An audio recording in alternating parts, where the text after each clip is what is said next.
నమస్తే, నేను సిరి.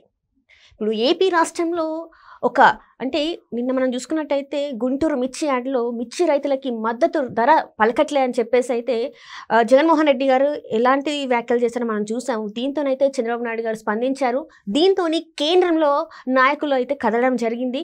ఒక్క రోజులోనే అన్ని కూడా అంటే రైతులకి గిట్టుబాటు ధర వస్తుంది అని చెప్పే దాకా కూడా కేంద్రం అయితే ఉరుకులు పరుగుల మీద అయితే అన్ని ఇంకా సెట్ అయిపోతుందని చెప్పడం జరుగుతుంది. అసలు ఒక్క రోజులోనే మరి ఇంత చేంజ్ ఎలా వచ్చింది అనే అంశాన్ని మనకు వివరించడానికి మనతో పాటు ఉన్నారు ప్రముఖ రాజకీయ విశ్లేషకులు లింగంనేని శివరాం ప్రసాద్ గారు. నమస్కారం సార్. సార్, ఇప్పుడు చూస్తున్నట్టయితే ఏపీలో అతిపెద్ద సమస్య ఏంటంటే మిర్చి రైతులకి గిట్టుబాటు ధర లేదు అని చెప్పేసి మనం ఒక 2 days నుంచి మనం చూస్తున్నాం. కానీ చంద్రబాబు నాయుడు గారు ఎప్పుడైతే కేంద్రంతో మాట్లాడారో దాంతో కేంద్రం అయితే ఉరుకులు పరుగుల మీద దానికి ఏదైతే ఉందో దానికి గిట్టుబాటు ధర వస్తుంది అని చెప్పేసి చెప్పడం జరిగింది. సో ఇప్పుడు మరి చంద్రబాబు నాయుడు గారు చేసిన ఈ పనిని మనం ఎలా చూడాలంటారు సార్? ఈ మిర్చి రైతులది యాక్చువల్గా ఇది దాదాపు 4 రోజుల నుంచి ప్రాబ్లం ఉంది. అయితే దాన్ని ఎక్కడన్నా సాల్వ్ అవుతుందేమో, సార్ట్ అవుట్ అవుతుందో చూశారు. కానీ నానాటికి అది దిగజారిపోయే పరిస్థితి వచ్చినప్పుడు మీరు ఇందాక అన్న దాంట్లో ఒకటి తేడా ఉంది. జగన్మోహన్ రెడ్డి గారు వచ్చిన తర్వాత చేయలా.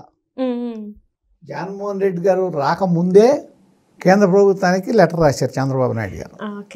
వచ్చే ముందే ఆయన ఇంకా మార్కెట్ యార్డ్కి రాకముందే ఆ ముందు రోజు లేకపోతే దానికి ముందు రోజు సెంట్రల్ గవర్నమెంట్కి లెటర్ రాశారు. మీరు ఇంటర్వ్యూ అవ్వండి, ఇట్లాగా రైతులు నష్టపోతున్నారు, మిర్చిలో బాగా నష్టం జరుగుతుంది అనేది రాశారు.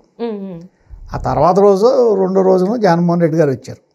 కానీ ఇక్కడ చూస్తున్నట్టయితే సార్, జగన్మోహన్ రెడ్డి గారు మాట్లాడిన తర్వాతనే చంద్రబాబు నాయుడు గారు స్పందించారు అని చెప్పేసి మాట్లాడడం జరిగింది. ఇంకొకటి ఏంటంటే చంద్రబాబు నాయుడు గారు చేతులు ఎత్తేసారు మిర్చి రైతుల ఏదైతే ఈ గిట్టుబాటు ధర విషయంలో చంద్రబాబు నాయుడు గారు చేతులు ఎత్తేసారు. ఇంకా చంద్రబాబు నాయుడు గారు దీని గురించి పట్టించుకోవట్లేదని కూడా కొంతమంది మాట్లాడడం జరిగింది సార్.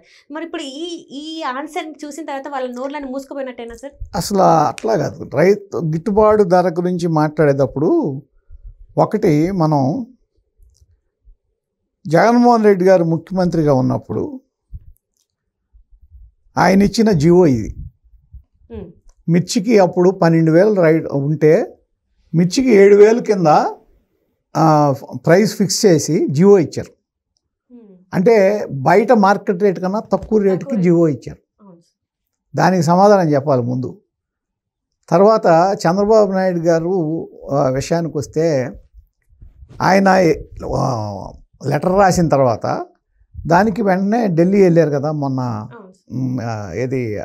ఢిల్లీ సీఎం దానికి ఆయనకి వెళ్ళినప్పటికే అప్పటికే లెటర్ ఫార్వర్డ్ అయిపోయి ఉంది. దాని మీద మాట్లాడారు వ్యవసాయ శాఖ శివరాజ్ సింగ్ చౌహాన్ గారితో.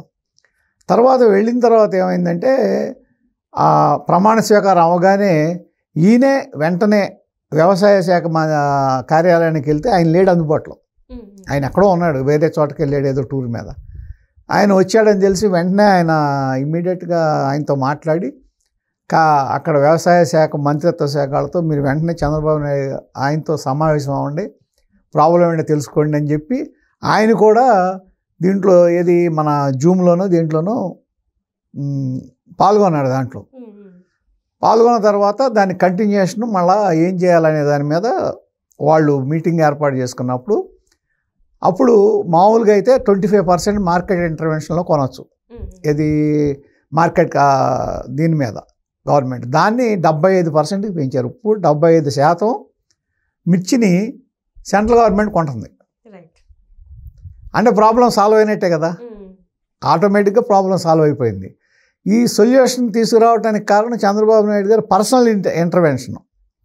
ఊరికే ఒక లేఖ రాసి ఊరుకోకుండా ఈయన అక్కడ ఢిల్లీ వెళ్ళినప్పుడు ఇమ్మీడియట్గా అక్కడ చౌహాన్ గారి దగ్గరికి వాళ్ళ కార్యాలయానికి వెళ్ళి దాన్ని ఇచ్చేయటం, తర్వాత రామ్మోహన్ నాయుడు గారితో మంత్రి గారితో దాన్ని ఫాలోఅప్ చేయించటం, దాని ఫలితం మీకు ఇమ్మీడియట్గా సెంట్రల్ గవర్నమెంట్ కూడా హెల్ప్ చేయడానికి రెడీ అయింది.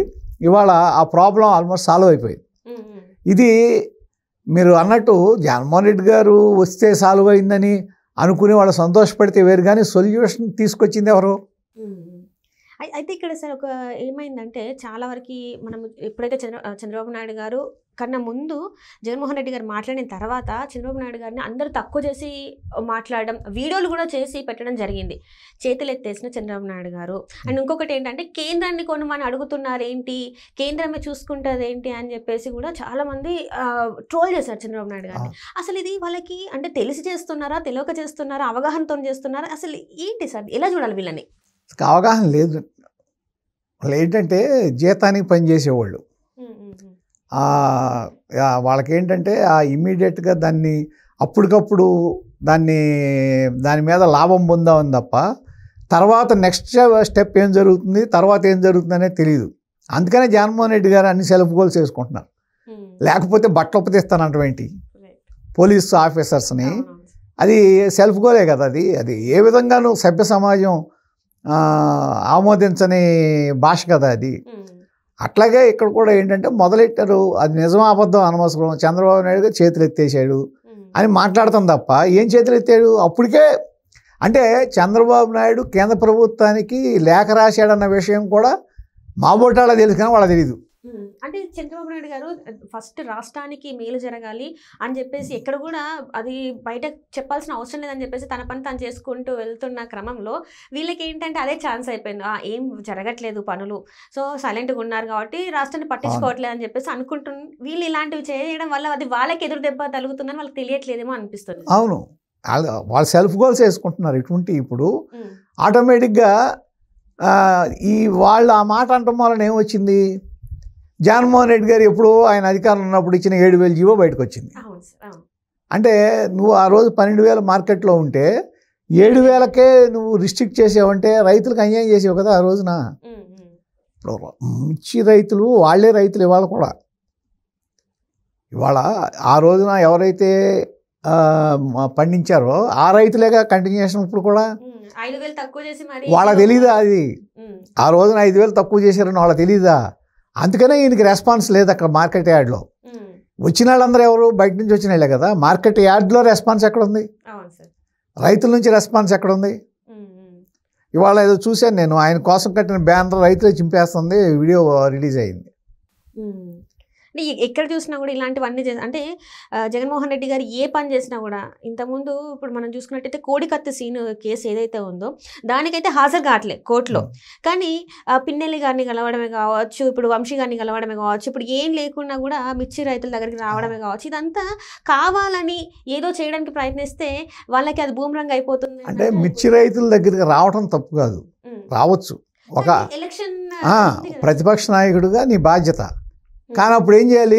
ఎన్నికల కోడ్ అమల్లో ఉన్నప్పుడు నువ్వు ఈసీ పర్మిషన్ తీసుకోవాలి.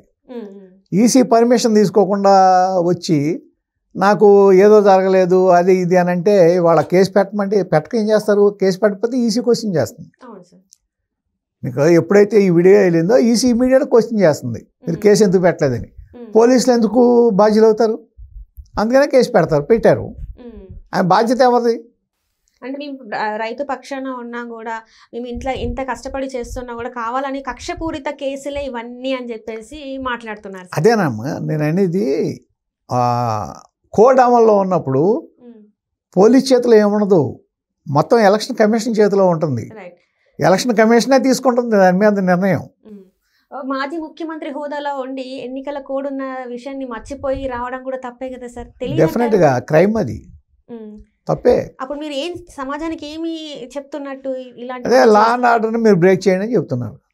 ఆల్రెడీ కూడా ఇప్పుడు చెప్పేది ఏంటంటే జైలుకి వెళ్ళండి, మహా అయితే 3 నెలలు బయటకు వస్తారని చెప్తున్నారు. కానీ ఎవరు వెళ్తారు? ఎందుకు వెళ్తారు?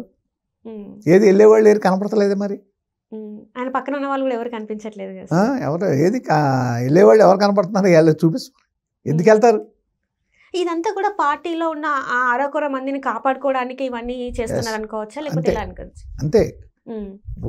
పెద్ద పెద్ద లీడర్స్ అందరూ బయటకు వెళ్ళిపోతున్నారు. నిన్నగాక మొన్న ఆళ్ళ నాని కూడా బయటకు వచ్చారు వెస్ట్ గోదావరిలో. ఇంకా చాలామంది అదే దారిలో ఉన్నారంటున్నారు. ఇప్పుడు ఈయనతో పాటు ఉండి ఈయన ఆత్మగా ఉండి ఆల్మోస్ట్ ఈయనతో పాటు కేసుల్లో ఉన్న విజయసాయి రెడ్డి గారు మొత్తం వదిలేసి నేను బయటకు వెళ్ళిపోతున్నానని చెప్పాడంటే అది ఊరికే ఏం జరగదు. దాని వెనక చాలా బ్యాక్గ్రౌండ్ నుండి అతను ఎంతో సఫర్ అయితే కానీ ఆ విధమైన నిర్ణయం తీసుకోడు కదా. మరి అటువంటి వాడు నీతో పాటు కో అక్యూజ్డ్ అటువంటి వాడే బయటకు వెళ్ళిపోయాడంటే మరి మామూలు వాళ్ళు కూడా అదేవిధంగా ఒక్కొక్క దానికి బ్రేక్ వేయటం కోసం ఇట్లా రెచ్చగొట్టే మాటలు రెచ్చగొట్టే విధంగా మాట్లాడతాం. రైట్ అది దానికోసమే అది. Right right thank you so much sir. Right.